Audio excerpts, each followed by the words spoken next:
충북 제천에서 오랫동안 우체국에서 근무하셨다가 은퇴하신 강경옥 어르신, 올해 66이세요. 퇴직하신 뒤부터 건강을 챙기셔야겠다는 생각에 단호박을 열심히 드시기 시작하셨어요.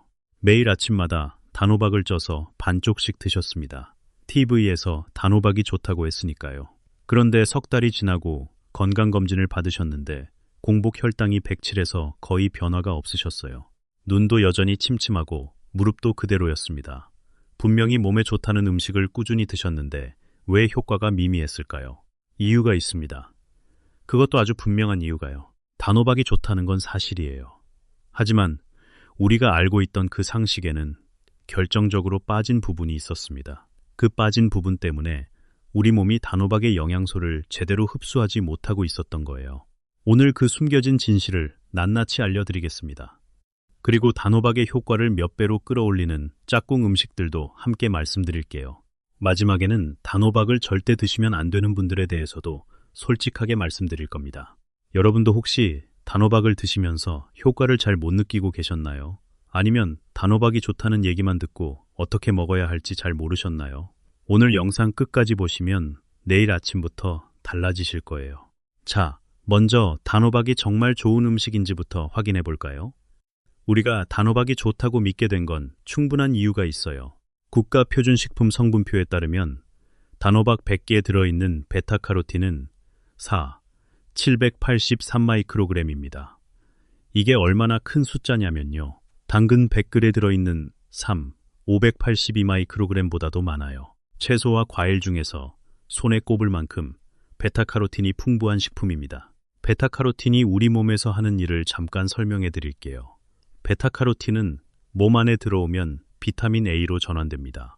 비타민 A는 눈의 시세포를 보호하고 폐와 기관지 점막을 촉촉하게 유지해서 호흡기 질환을 예방합니다. 국립농업과학원과 국가암정보센터 자료에서도 베타카로틴이 세포 노화를 늦추고 폐 건강 유지에 기여한다고 발표한 바 있어요. 그뿐이 아닙니다. 단호박은 열량이 100지당 65kcal밖에 안 돼요. 고구마는 같은 양의 128kcal이니까 단호박이 훨씬 가벼운 거예요. 그러면서도 달콤한 맛은 고구마 못지않아요. 여기에 또 하나 중요한 게 있어요. 혈당 부하지수라는 개념인데요. 음식을 실제로 한번 먹을 때 그 안에 탄수화물이 혈당을 얼마나 올리는지 보여주는 숫자예요. 농촌진흥청과 경희대학교 공동연구에 따르면 단호박의 혈당 부하지수는 6.6이에요. 고구마는 15.5였고요. 같은 단맛인데 혈당에 미치는 영향은 2배 이상 차이가 납니다.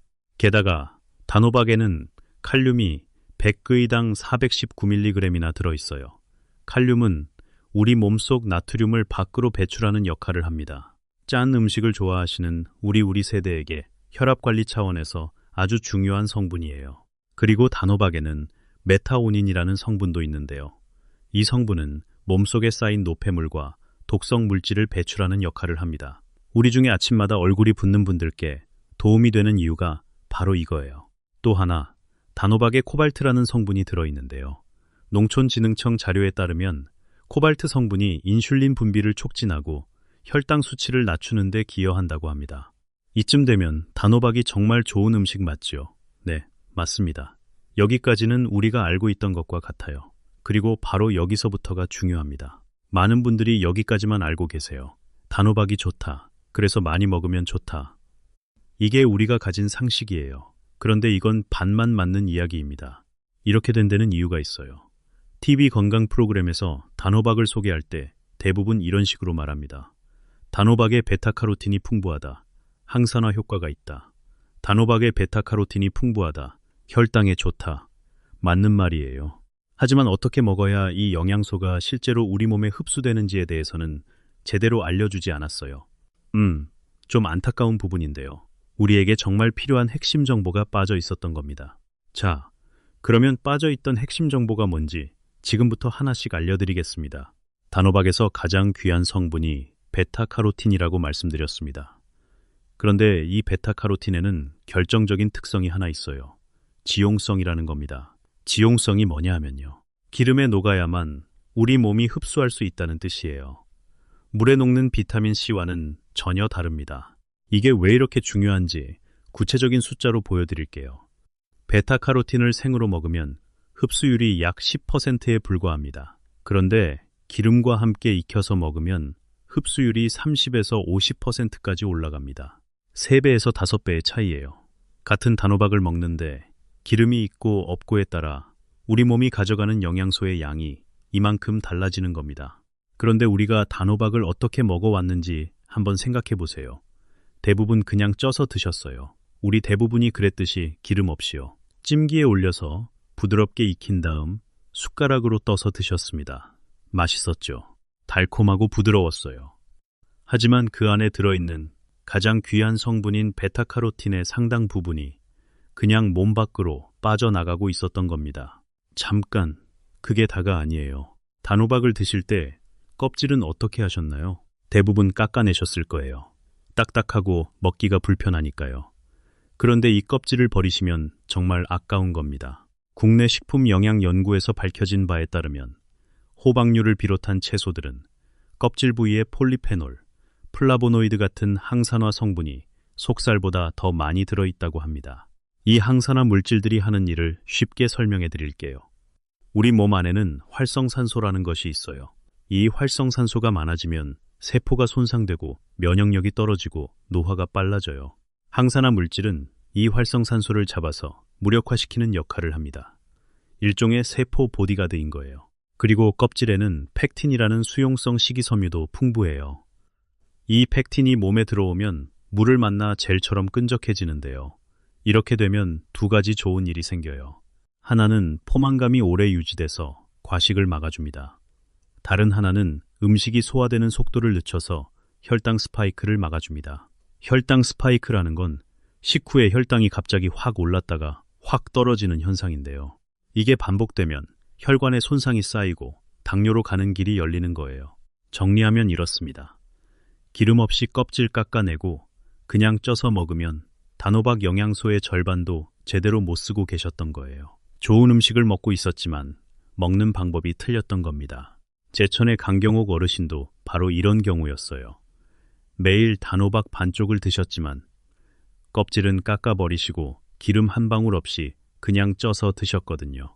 단호박 안에 들어있는 가장 귀한 성분들이 제대로 일을 못하고 있었던 겁니다.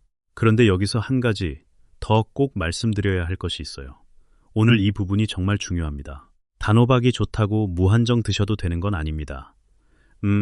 이 부분은 좀 조심스럽긴 한데요. 꼭 알고 계셔야 해요. 대한당뇨병학회 지침에서 단호박은 당질을 상당량 포함한 식품으로 분류되어 있습니다. 당근이나 연근, 도라지와 마찬가지로 혈당을 끌어올릴 수 있는 식품군으로 별도 관리가 필요하다고 명시되어 있어요. 단호박이 고구마나 흰쌀밥보다 혈당 부하가 낮은 건 맞지만 안심하고 원하는 만큼 드셔도 괜찮다는 의미는 아닙니다. 당뇨 진단을 이미 받으신 분이나 공복 혈당 수치가 100을 넘는 분, 인슐린 치료 중이신 분들은 하루 200에서 300g 이내로 양을 꼭 조절하셔야 합니다. 단호박 죽으로 만들면 이 양이 생각보다 금방 넘어가요. 한 그릇에 단호박 300g 넘게 들어가는 경우도 있거든요. 그리고 만성 콩팥병이 있으신 분들도 각별히 주의하셔야 해요. 단호박의 풍부한 칼륨은 건강한 분들에게는 혈압 관리에 좋지만 콩팥 기능이 떨어지신 분들에게는 위험할 수 있습니다. 콩팥은 칼륨을 소변으로 내보내는 역할을 하는데 콩팥 기능이 저하되면 칼륨이 몸 안에 쌓여요. 이 상태가 고칼륨 혈증인데요. 대한신장학회 자료에 따르면 고칼륨 혈증이 심해지면 심장 박동에 이상을 일으키는 부정맥이 생기고 심하면 심장마비까지 올 수 있습니다. 경남 통영에서 해양수산 분야 공무원으로 오래 근무하셨다가 은퇴하신 조현배 어르신 올해 72이세요. 콩팥 기능이 좀 떨어져 있으셨는데 단호박이 좋다는 이야기를 듣고 매일 단호박 죽을 끓여 드셨어요.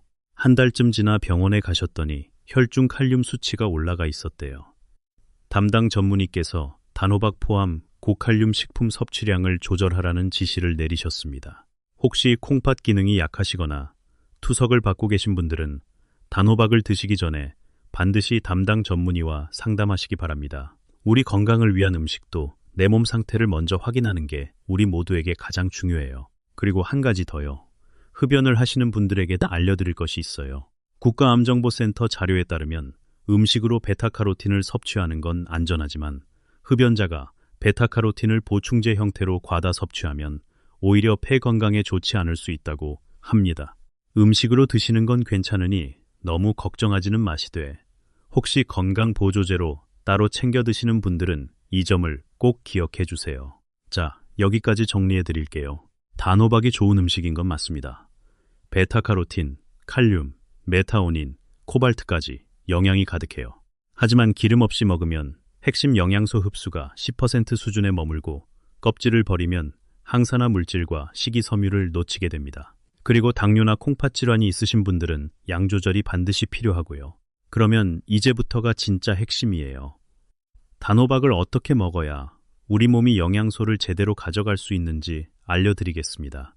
단호박과 함께 먹으면 효과가 몇 배로 커지는 짝꿍 음식을 3가지 소개해 드릴게요. 첫 번째 짝꿍 음식은 들기름이나 참기름이에요. 앞서 베타카로틴은 기름에 녹아야 흡수된다고 말씀드렸습니다. 그래서 단호박을 드실 때 기름을 함께 드시는 게 가장 중요합니다. 그런데 왜 하필 들기름이나 참기름이냐면요. 이 두 기름이 베타카로틴 흡수를 돕는 것 외에도 그 자체로 건강에 아주 좋은 성분들을 갖고 있기 때문이에요. 먼저 들기름이요. 들기름에는 알파리놀렌산이라는 성분이 풍부하게 들어있어요. 이게 바로 식물성 오메가3 지방산이에요. 오메가3 하면 보통 생선만 떠올리시는데 들기름이 식물성 오메가3의 아주 좋은 공급원입니다. 이 알파리놀렌산은 혈관 속 염증을 줄여주고 혈액이 원활하게 흐르도록 도와줘요. 혈압 관리에도 긍정적인 역할을 합니다. 참기름에는 세사민이라는 특별한 항산화 성분이 있어요. 세사민은 간을 보호하고 콜레스테롤 관리를 돕고 노화와 관련된 세포 손상을 줄이는 데 도움을 줍니다. 참기름의 그 구수한 향이 이 세사민에서 나오는 거예요. 우리 어머니들이 나물을 무칠 때 마지막에 참기름 한 방울을 넣으셨잖아요. 그게 단순히 맛을 내기 위해서만이 아니었어요. 채소에 들어있는 지용성 영양소의 흡수를 높여주는 조리법이었던 거예요. 우리 선조들이 이미 알고 계셨던 겁니다. 한 가지 주의할 점이 있어요. 들기름과 참기름 모두 열에 약합니다. 뜨거운 팬에서 볶으면 좋은 지방산이 변성될 수 있거든요. 특히 들기름은 열에 더 약하기 때문에 반드시 요리가 다 된 뒤에 마무리로 뿌리거나 찍어 드시는 방식이 가장 좋아요. 가장 쉬운 실천법 알려드릴게요. 단호박을 쪄낸 다음 들기름에 찍어 드세요. 들기름의 고소함이 단호박의 달달함과 잘 어울려서 별다른 양념 없이도 정말 맛있습니다. 또 하나는 단호박을 얇게 썰어 쪄낸 다음 소금 약간과 참기름으로 무치면 훌륭한 나물 반찬이 됩니다. 단호박 된장국을 끓이실 때 마지막에 참기름 한 스푼만 넣어주셔도 베타카로틴 흡수율이 확 달라져요. 첫 번째 짝꿍, 들기름, 참기름. 기억하셨나요? 두 번째 짝꿍 음식은 달걀입니다. 우리 세대의 달걀은 참 특별한 음식이에요. 어릴 때 생일날이나 아플 때만 삶은 달걀 하나를 먹을 수 있었던 시절이 있었잖아요. 지금은 냉장고에 늘 한 판씩 있지만 그 영양 가치는 여전히 최고 수준이에요. 달걀이 단호박의 짝꿍인 이유가 뭔지 설명해 드릴게요. 먼저 단백질이에요. 우리 모두에게 해당되는 이야기입니다. 단호박은 비타민과 식이섬유가 풍부하지만 단백질은 부족해요. 우리 세대에서 정말 조심해야 할 일 중 하나가 근육이 빠지는 거예요. 근육이 줄어들면 혈액 속 포도당을 처리하는 능력이 떨어지고 이것이 당뇨로 이어질 수 있어요. 달걀 2개면 단백질 약 12g을 채울 수 있습니다. 단호박의 부족한 부분을 달걀이 딱 채워주는 거예요. 그 다음 달걀 노른자에는 레시틴이라는 성분이 들어있어요. 레시틴은 몸 안에서 콜린으로 분해되는데요. 콜린은 뇌에서 정보를 전달하는 아세틸콜린이라는 물질을 만들어내는 원료가 돼요. 이 물질이 충분해야 기억력이 유지되고 머리가 맑게 돌아갑니다. 치매 환자분들의 뇌에서 아세틸콜린 수치가 낮은 경우가 많다는 연구 결과도 있습니다. 그리고 제가 특별히 강조하고 싶은 부분이에요. 달걀 노른자에 루테인과 제아잔틴이라는 성분이 들어있습니다. 이 두 성분은 우리 눈의 황반이라는 곳을 구성하는 핵심 물질이에요. 황반은 망막 한가운데에 있는 작은 부위인데 선명한 시력을 담당하는 가장 중요한 곳이에요. 이 황반이 손상되면 시야가 흐려지고 심하면 실명까지 이를 수 있는 황반 변성이 생기는데 65세 이상에서 실명의 가장 흔한 원인 중 하나입니다. 여기서 단호박과 달걀의 궁합이 빛을 발해요. 단호박의 베타카로틴은 망막의 시세포를 보호하고 안구 주변 혈류를 개선합니다. 달걀의 루테인과 제아잔틴은 황반 자체를 보호해요. 서로 다른 부위를 동시에 지키는 눈 건강의 황금 조합인 거예요. 달걀 노른자 먹으면 콜레스테롤이 올라가지 않냐고 걱정하시는 분들 계시죠. 최근에는 달걀 속 콜레스테롤이 혈관에 직접적인 해를 끼친다는 과거의 주장이 많이 수정됐어요. 사람마다 반응이 다르고 논상한 성인에게는 큰 영향을 주지 않는다는 연구 결과들이 나오고 있습니다. 건강하신 분들은 하루 한두 개는 크게 걱정하지 않으셔도 됩니다. 다만 이미 이상지질혈증이나 심혈관 질환 진단을 받으신 분들은 주치의와 꼭 상담하세요. 전남 여수에서 학교 급식실 영양사로 오래 근무하셨다가 은퇴하신 윤미래 어르신 올해 69이세요. 50대 중반부터 눈이 침침해져서 안과를 자주 다니셨는데 영양사 경력을 살려 식단을 직접 설계하셨어요. 매일 아침 단호박을 반쪽 쪄서 달걀 프라이 하나와 함께 드시고 마지막에 들기름을 한 스푼 뿌리셨대요. 1년쯤 지나 안과 검진에서 시력 변화가 안정적으로 유지되고 있다는 말씀을 들으셨다고 해요. 물론 식단만의 효과라고 단정할 수는 없지만 꾸준한 영양 섭취가 도움이 됐을 거라고 본인도 확신하셨습니다. 단호박 달걀찜 만드시면 더 좋아요. 단호박을 반으로 잘라 속을 파내고 달걀물에 당근이나 파프리카 같은 색깔 채소를 넣어서 채운 다음 쪄내시면 됩니다. 여기에 마지막으로 참기름을 한 스푼 뿌리세요. 단호박의 베타카로틴과 달걀의 루테인이 기름 덕분에 흡수율이 동시에 올라갑니다. 두 번째 짝꿍 달걀. 여러분 이해되셨나요? 세 번째 짝꿍 음식은 계피예요. 계피하면 여러분은 어떤 게 먼저 떠오르세요? 우리 세대는 아마 수정과가 먼저 생각나실 거예요. 명절에 어머니가 만들어주셨던 붉고 따뜻한 수정과 그 알싸한 향이 겨울 기억 속에 남아있으시죠. 그런데 계피가 혈당 관리에 도움이 되는 식재료라는 걸 알고 계셨나요? 계피의 핵심 성분은 시나믹 알데하이드입니다. 이름이 낯설죠? 쉽게 설명드릴게요. 계피를 코에 가져가면 느껴지는 그 알싸하고 달콤한 향, 바로 그게 시나믹 알데하이드의 향입니다. 이 성분이 혈당 조절에 도움을 주는 원리를 설명해 드릴게요. 밥을 먹으면 탄수화물이 포도당으로 분해되고 포도당이 혈액 속으로 들어가요. 이때 인슐린이라는 호르몬이 세포의 문을 열어서 포도당을 안으로 들여보내야 혈당이 내려갑니다. 그런데 60대 이후에 흔히 생기는 문제가 있어요. 인슐린은 나오는데 세포가 인슐린에 잘 반응하지 않는 상태가 되는 거예요. 이걸 인슐린 저항성이라고 합니다. 열쇠는 있는데 자물쇠가 녹슬어서 문이 안 열리는 상태라고 생각하시면 돼요. 계피의 시나믹 알데하이드는 이 녹슨 자물쇠에 기름칠을 해주는 역할을 합니다. 세포가 인슐린에 더 잘 반응하게 도와주는 거예요. 뿐만 아니라 혈관 안쪽에 자꾸 생기는 염증을 가라앉히는 데도 도움이 돼요. 혈관에 염증이 자주 생기면 혈관이 점점 좁아지고 탄력을 잃게 됩니다. 이런 상태가 이어지면 심장이나 뇌혈관에 문제가 생길 수 있어요. 뇌 건강에도 주목할 연구가 있어요. 계피에 포함된 활성 성분들이 뇌세포 사이에 비정상적으로 뭉치는 단백질 형성을 줄여줄 수 있다는 보고가 있습니다. 이 비정상 단백질은 알츠하이머 치매의 주요 원인 물질로 알려져 있어요. 아직 연구 초기 단계이긴 하지만 우리 세대에게는 반가운 방향의 연구입니다. 여러분, 여기서 정말 중요한 이야기를 해야 해요. 계피에는 쿠마린이라는 성분이 들어있는데 이걸 많이 먹으면 간에 부담을 줄 수 있습니다. 그런데 여러분, 우리가 마트에서 사는 계피에는 두 종류가 있다는 걸 아시나요? 첫 번째는 카시아 계피예요. 우리나라 마트에서 가장 흔하게 구할 수 있는 거예요.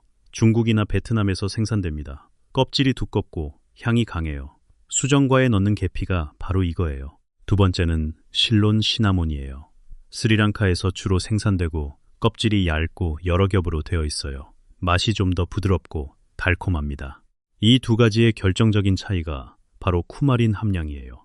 유럽식품안전청 자료에 따르면 카시아 계피에 들어있는 쿠마린은 실론 시나몬보다 최대 250배까지 많습니다. 체중 60kg 성인 기준으로 쿠마린 1일 허용 섭취량이 6mg인데요.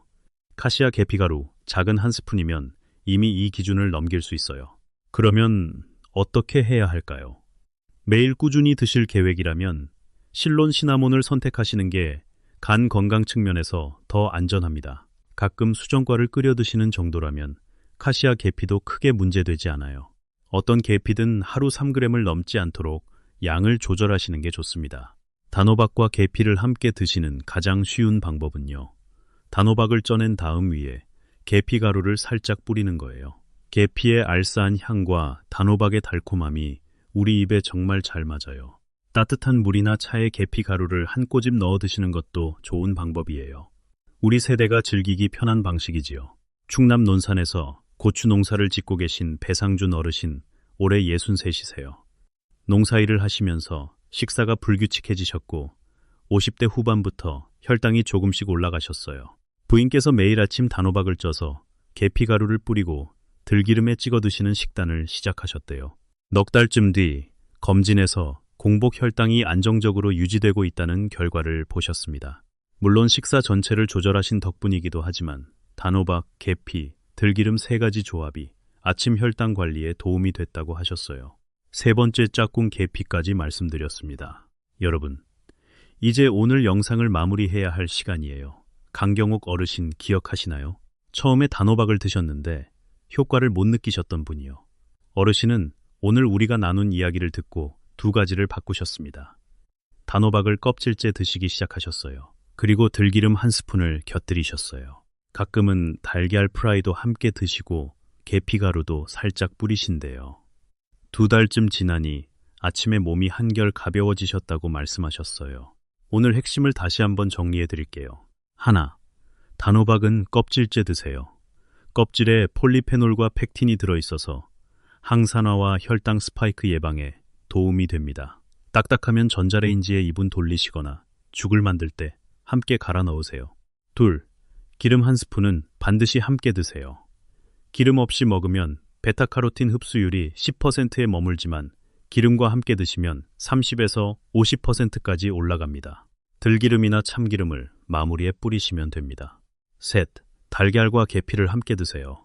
달걀의 단백질이 근육을 지키고 루테인이 눈을 보호하며 계피가 혈당 안정에 도움을 줍니다.